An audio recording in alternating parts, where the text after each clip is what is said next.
Olá pessoal, então mais uma aula aí, continuação Direito Processual Civil, concursosea.com.br. Professor Arcângelo aqui com vocês, capítulo 11 da audiência de instrução e julgamento, não é isso? Muito bem, audiência de instrução e julgamento. O processo iniciou-se com uma petição inicial, o juiz verificou as condições dessa petição inicial, mandou citar o réu, marcou uma audiência de conciliação. Nessa audiência não houve acordo, as partes não se compuseram, as partes se manifestaram. O autor ele entrou com a petição inicial, o réu em 15 dias após a audiência de conciliação, se ela foi marcada, claro, deverá contestar a ação, e as partes alegaram que iriam produzir provas, e a produção de provas pode ser a produção de provas orais, ouvindo testemunhas, e aí o juiz marca uma audiência de instrução e julgamento. Também pode ser necessário, porque houve perícia, né? Então, perito, por exemplo, prestará os seus esclarecimentos, se for o caso, pessoalmente, nessa audiência também, tá certo? Portanto, o artigo 358 em diante vai falar exatamente sobre como ocorre a audiência de instrução e julgamento. O artigo 358 diz que no dia e hora designados, o juiz declarará aberta a audiência de instrução e julgamento e mandará apregoar as partes. Quem faz apregoamento de partes, né, pessoal, é o escrivão, né? Mas quase nunca é o escrivão, porque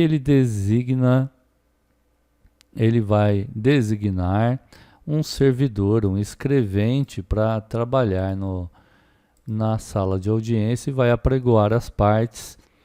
O que é apregoar as partes? Chamar as partes, fulano de tal, ciclano, os advogados, perfeito? Bem como outras pessoas que dessa audiência deva participar, tá certo? Muito bem.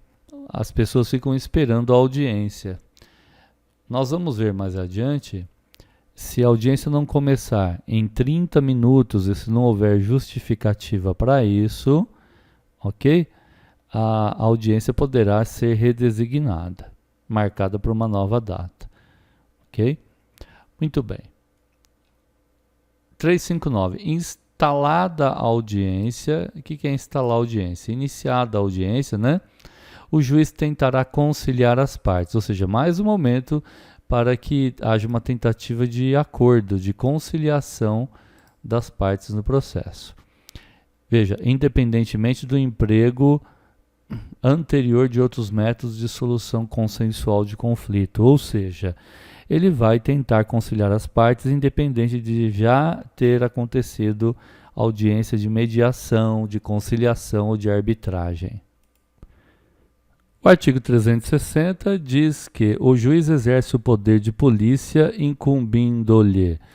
Poder de polícia, pessoal, é o poder de manter a ordem, né? E usar até força se necessário com auxílio da força policial. Poder de polícia não é que o juiz é um policial, tá ok? Isso é estudado em direito administrativo. Poder de polícia dá ao juiz e cabe ao juiz manter a ordem e o decoro, né?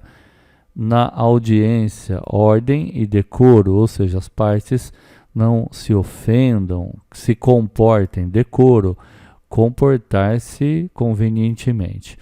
Cabe ao juiz, né, ordenar que se retirem da sala de audiência os que se comportarem convenientemente e também requisitar, quando necessário, força policial. 4. Cabe também ao juiz tratar com urbanidade as partes, os advogados, os membros do Ministério Público, né, o promotor de justiça e da Defensoria Pública e qualquer pessoa que participe do processo. Cabe também ao juiz mandar, né, registrar em ata, né, em documento, com exatidão, todos os requerimentos apresentados em audiência.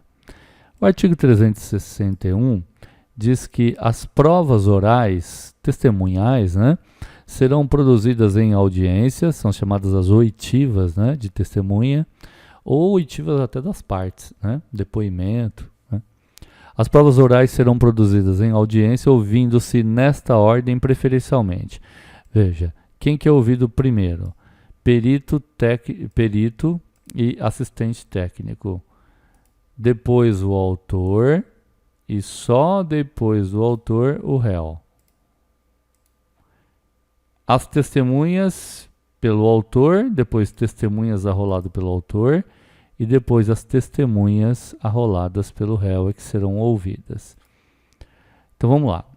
Perito, assistente técnico em primeiro lugar, que responderão aos quesitos de esclarecimentos requeridos no prazo e na forma do artigo 477, caso não respondidos anteriormente por escrito.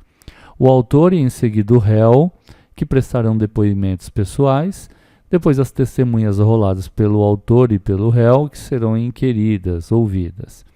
O parágrafo único diz que, enquanto depuserem o perito, os assistentes técnicos, as partes e as testemunhas, então, quando depuserem perito, assistente técnico, parte e testemunha, o que não pode acontecer? Não poderão os advogados nem o Ministério Público intervir ou apartear. Eles até podem, mas tem que ter a licença do juiz. A audiência pode ser adiada. Casos de adiamento de audiência. Que situação? Convenção das partes, ou seja, as partes convencionam que é melhor adiar a audiência. 2. Se não puder comparecer por motivo justificado qualquer pessoa que deva necessariamente participar. Veja, pessoal, ela poderá, não que ela será, tá? Poder não é dever. Em caso de atraso injustificado de seu início, em tempo superior a 30 minutos do horário marcado, isso também pode ser motivo para adiar. O parágrafo 1º diz que o impedimento deverá ser comprovado até a abertura da audiência, e não o sendo, o juiz procederá à instrução. Veja, o que acontece é que para que adie a audiência, deverá haver um impedimento. Então, esse impedimento deverá ser comunicado ao juiz até a abertura da audiência. Se já deu início, né? Se já instalou a audiência, aí não haverá mais a interrupção e nem o adiamento dela. O parágrafo 2º diz que o juiz poderá dispensar a produção das provas requeridas pela parte cujo advogado ou defensor público não tenha comparecido à audiência. Ou seja, o juiz poderá, não é obrigado. Se o advogado defensor não comparecer à audiência, o juiz poderá dispensar a produção de provas requeridas pela parte defendida por esse advogado. Aplicando-se a mesma regra, o Ministério Público. É claro, pessoal, ele poderá, né? Ele não é obrigado, ele poderá. Aliás, deve se evitar, né? Porque a prova é necessária para que o juiz forme o seu convencimento e não para prejudicar alguém. Parágrafo 3º. Quem der causa ao adiamento responderá pelas despesas acrescidas. Ou seja, se do adiamento houver necessidade de marcar uma nova audiência e daí advierem custas, quem arcará com essas custas é o responsável pelo adiamento. Artigo 363. Havendo antecipação, veja, pode ser que a audiência seja antecipada, como também que ela seja adiada. O juiz de ofício, né, porque é da função dele, ou a requerimento da parte, o juiz determinará intimação dos advogados ou da sociedade de advogados para a ciência da nova designação. Então, se foi a pessoa intimada para uma audiência ser realizada, por exemplo, no dia 8 de junho, e ela foi às 16 horas, e ela foi antecipada para o meio-dia, os advogados deverão ser intimados, bem como, né, as partes, né, serão intimadas. Artigo 364. Finda a instrução, ou seja, quando terminar a audiência de instrução, a fase instrutória, na verdade, o juiz dará a palavra ao advogado do autor e do réu. Então, veja, a palavra vai ser dada ao advogado do autor e do réu nesta ordem. Primeiro para o advogado do autor, depois para o réu, bem como ao promotor de justiça, ao membro do Ministério Público, se for o caso de sua intervenção, muitas vezes não é, sucessivamente, ou seja, nessa ordem, autor, réu e Ministério Público, pelo prazo de 20 minutos para cada um, prorrogável por mais 10 minutos a critério do juiz. Então, pode prorrogar, dá 10 minutos a mais, mas o juiz a critério dele. Havendo litisconsorte ou terceiro interveniente, ou seja, há mais pessoas na audiência além das partes, né? Então vamos lá, litisconsorte. Tem mais que um autor, tem mais que um réu, ou um terceiro que intervém no processo, o prazo se formará com o da prorrogação um só todo. O que ele quer dizer? Veja, primeiro caso, se tiver litisconsorte, ou seja, mais que um autor, ou mais de um réu, ou um terceiro, aí a audiência não terá mais a duração de 20 minutos. Não mais de 20. Formará um todo só. Ou seja, a audiência terá a duração de 30 minutos se houver mais que um autor ou mais que um réu. Todavia, pessoal, dividir-se-á entre os do mesmo grupo,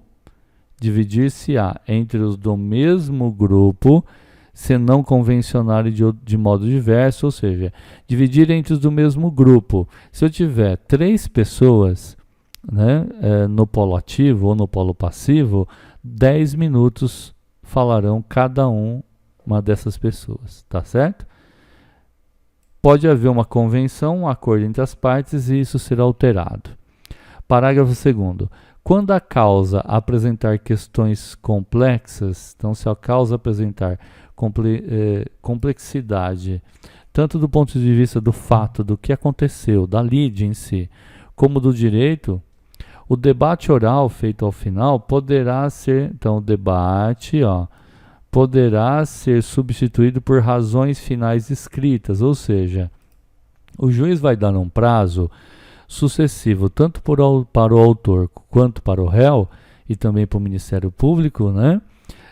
Vai dar um prazo de 15 dias para que eles manifestem-se, em vez de oralmente na audiência, mas no prazo de 15 dias, ok? Conjuntamente, se o processo for eletrônico. Se não for eletrônico, nessa ordem, 15 dias para cada uma dessas partes se manifestarem por escrito em chamadas razões finais. O artigo 365 diz que a audiência é una e contínua, ou seja, ela deve ter início, meio e fim na mesma data. Agora, ela diz que pode ser excepcionalmente e justificadamente, ela pode ser cindida. O que é cindir? É particionada. Então, cindida é particionada, repartida, dividida. Ok?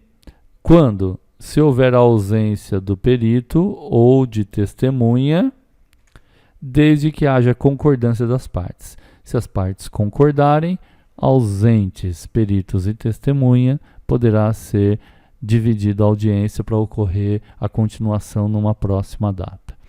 Parágrafo único diz que, diante da impossibilidade de realização da instrução do debate do julgamento no mesmo dia, o juiz marcará seu prosseguimento para a data mais próxima possível. Então, vai ocorrer isso na data mais próxima possível, em pauta preferencial, ou seja, vai ocorrer como sendo a primeira audiência daquele dia. O artigo 366 diz que, encerrado o debate e oferecidas razões finais, restará ao juiz, então, proferir sentença em audiência, ou, não sendo possível, ele não queira, o juiz tem o prazo de 30 dias para proferir as audiências. Nós já vimos que despachos de expediente o juiz tem 5 dias, se for decisão interlocutórias em 10 dias e sentenças o juiz tem 30 dias para proferi-las. O artigo 367 diz que o servidor lavrará sob ditado do juiz. É o escrevente, né? O certo seria o escrivão, mas ele sempre vai designar um escrevente para fazer isso em seu lugar. O servidor lavrará sob ditado do juiz um termo de audiência, né? Em resumo, o ocorrido na audiência, bem como por extenso, ok? Por extenso significa na íntegra, todos os despachos, decisões e a sentença do juiz. Não pode ser em resumo. Em resumo, é só, pessoal, o ocorrido, o que aconteceu. O parágrafo 1º diz que quando o termo de audiência, não for registrado em meio eletrônico, muitas vezes o termo ele é feito em pauta eletrônica.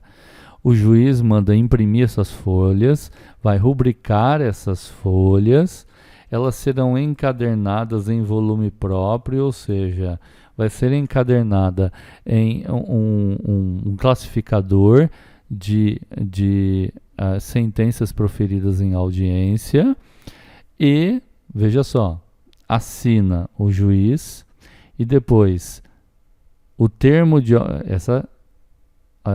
vai ser arquivado, depois o juiz, os advogados, o Ministério Público, o escrivão, o chefe da secretaria vão assinar também, ok? Vão subscrever, exceto quando houver ato de disposição cuja prática os advogados não tenham poderes, ou seja, se vai estar dispondo de alguma coisa, os advogados não têm poder para dispor sobre aquilo, eles não vão assinar aquela pauta, perfeito? Muito bem, e aí como vai ser arquivado em volume próprio, como a gente disse aqui, cabe ao escrivão, o chefe da secretaria ou, né, o escrevente que estiver trabalhando lá com o juiz na audiência, trasladar, ou seja, fazer uma cópia, né, na íntegra para os autos, uma cópia autêntica, vai ser autenticada pelo escrivão, desse termo da audiência. Pessoal, de fazer um parênteses aqui, eu não sei como acontece em todas as comarcas, mas na verdade isso não ocorre praticamente nas comarcas por aí não.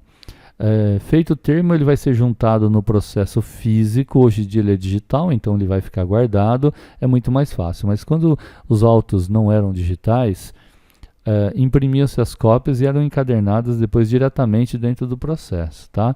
E não naquele livro, mas enfim, naquele classificador próprio. Enfim, temos que atender o que diz aqui e gravarmos o que diz o novo CPC. Tratando-se de autos eletrônicos, observar-se-á o disposto deste código em legislação específica e nas normas internas, que são as normas da corregedoria, quanto ao que deve ser procedido com relação ao processo eletrônico. Na verdade, as audiências e o termo é lavrado diretamente dentro do sistema eletrônico no âmbito do Tribunal de Justiça do Estado de São Paulo, tá certo? E ali ficam registradas tanto de forma digital, gravando, né, o que está ocorrendo, quanto também a ata, o termo da audiência. Quinto, a audiência poderá ser integralmente gravada em imagem e em áudio. Pessoal, em meio digital ou analógico, tanto faz, desde que assegure o rápido acesso às partes e dos órgãos julgadores, né? Juízes, os tribunais. Agora, quem grava é o juiz. Só que o novo CPC diz o seguinte, ó, que essa gravação aqui do parágrafo 5º também pode ser realizada diretamente por qualquer das partes, independente de autorização judicial. Perfeito? E o artigo 368 diz que a audiência será pública, o princípio da publicidade dos atos, né? Ressalvadas exceções legais no caso de segredo de justiça. Perfeito? Era isso que tínhamos a falar sobre a instrução, debate e julgamento. Na nossa próxima aula vamos falar da produção das provas, né? Parte importante aí também do direito processual civil. Um grande abraço a todos, até a próxima aula, até lá.